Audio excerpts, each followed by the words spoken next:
So in this segment, we're going to be talking about Brexit means a fall in crops and fewer British products in supermarkets. Farmers tell MPs, and the reason why that is because without EU staff to pick the fruit and process all the stuff, it's not just fruit either. It's it's all agri-foods really. Without EU staff here to help pick the stuff, to help process the stuff, to transport the stuff, to even work in the shops to an extent. It makes it harder for us to get British goods on the shelves, which means that we have to import the stuff, which is more expensive and it's less great for fresh products. I've noticed over the last kind of year also that the fresh fruit is just not as good as it used to be. It doesn't last as long and it doesn't sit right.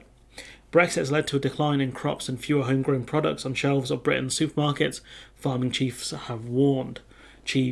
Farmers in Kent told a visiting group of MPs it has become easier to import some fruit than harvest them because of strict limits on the number of seasonal workers from the EU. And the issue around that is that these farmers are going to be severely undercut if they can't even pick the fruit. And supermarkets are relying on imports.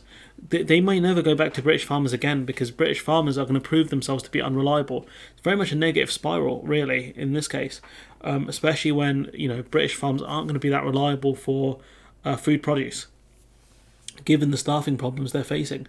Winterwood Farms, an agricultural giant based in the county, said its UK farms had been forced to leave 8% of their food crop unharvested and would be planting less in the future. So they obviously know that without the staff they can't pick as much, which is why they're going to plant less in the future. An 8% drop is very significant, especially for a large agricultural company.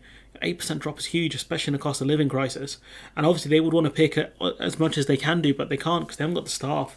And working in this sector is really labour intensive. You can't do it all day. It's not like an office job. Your body will burn out really quickly. Stephen Taylor, managing director of Winterwood Farm in Maidstone, said the government's advice to replace lost EU labour with British workers and robots showed how out of touch ministers had become. And the robots thing, it's not going to work for potentially a decade or two. It's not going to happen. And replace them with British workers. British people don't want to work in farms.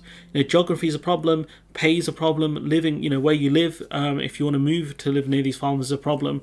You might argue, well, why do EU people do it? It's because they want to do they don't, maybe it's not because they want to do these jobs, but because the pay is so much higher than where they live normally. The UK has, I think, probably some of the highest pay in the EU, for example, when it comes to minimum wage, etc. So you work here for a couple of months and then you go back or you go to a different farm and you make decent money.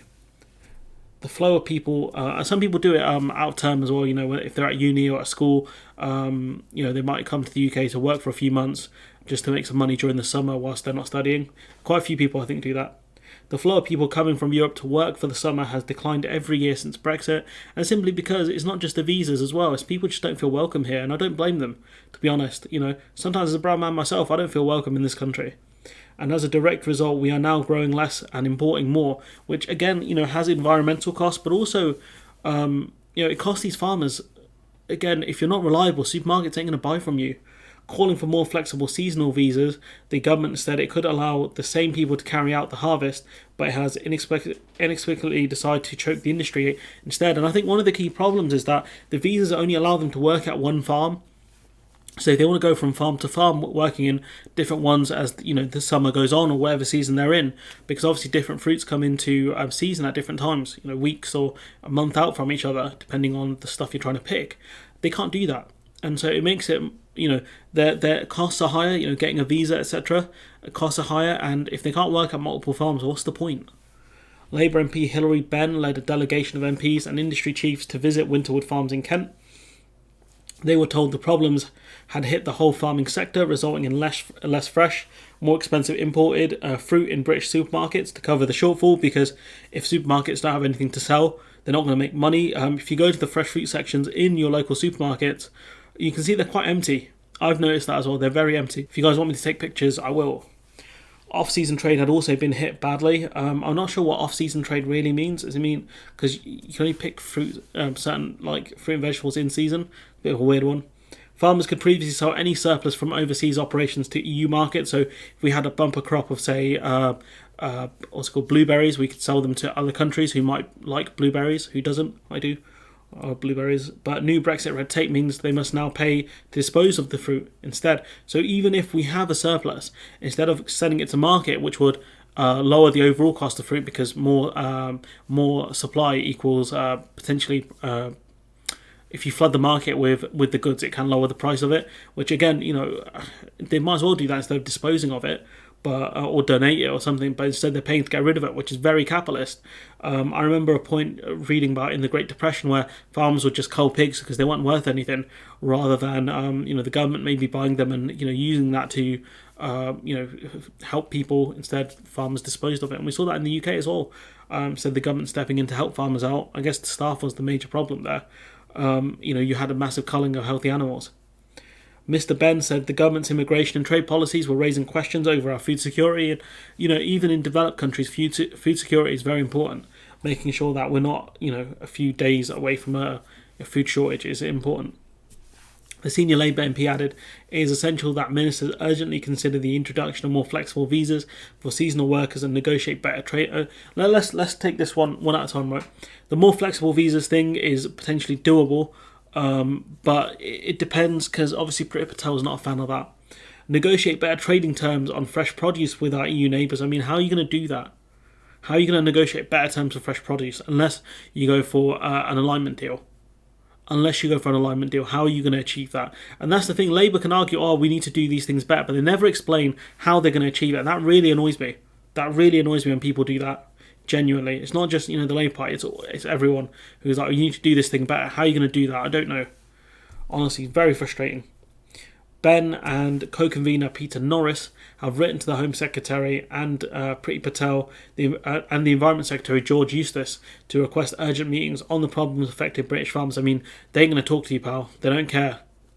Naomi Smith, chief executive of the internationalist campaign Best for Britain, said Boris Johnson's ministers might have to stomach more European berries in their PIMS this summer, and I don't think they care that much. I don't think most people care really when it comes to compound goods, finished goods. About where the stuff comes from. I think they would do if you buy strawberries from the market, for example. I think some people may obsess over that, but been enjoying Peruvian blueberries, so who cares? She added the government's insufficient Brexit deal, far from being oven ready. It's not. If anything, is burnt if it was.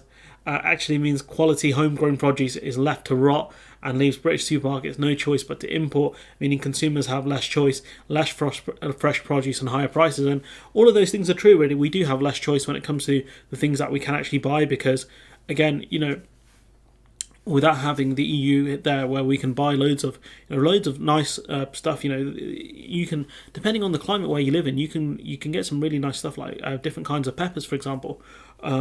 Less fresh produce. Again, the produce in supermarkets is not as fresh as it was in years gone by, and higher prices because if we import them, they come with customs fees, and you've got delivery problems on top of that.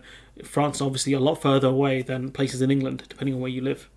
A recent report by academics at London School of Economics found that Brexit caused a 6% increase in Britain's food prices. Now, I'm surprised it's not higher. To be honest, but I suppose it would be if we actually did the physical inspections we're meant to. It would be a lot higher when you think of what Rees-Mogg said, that the price of small quantities of cheese would go up by about 70%. It's just wild. A study showed a clear and robust impact of Brexit-induced trade frictions, increased food prices for UK consumers as families continue to struggle with the cost of living. And the simple fact is, what we can gather from this is that food prices have gone up 6%, amongst the cost of living crisis. Inflation's up around 9%. It could go higher than that. It could easily go into double digits. And right now we're living in a country where we are, not getting the workers we need in to actually farm the goods. That's a key problem. And we're not doing a lot to help farmers. We're importing more things, which again isn't great. I'm not necessarily against it, but we don't have to do these things. And you've got fresh fruit rotting in the fields, which that could help alleviate the cost of living crisis, but this government just don't know what they're doing. They lurch from crisis to crisis, and 8% of their crop this farm isn't picking. 6% increase in food, and that just depends on the kind of food you're looking at. Things like pasta gone up by about 20%, depending on which brands you look at, especially for the cheaper ones. They've gone up significantly.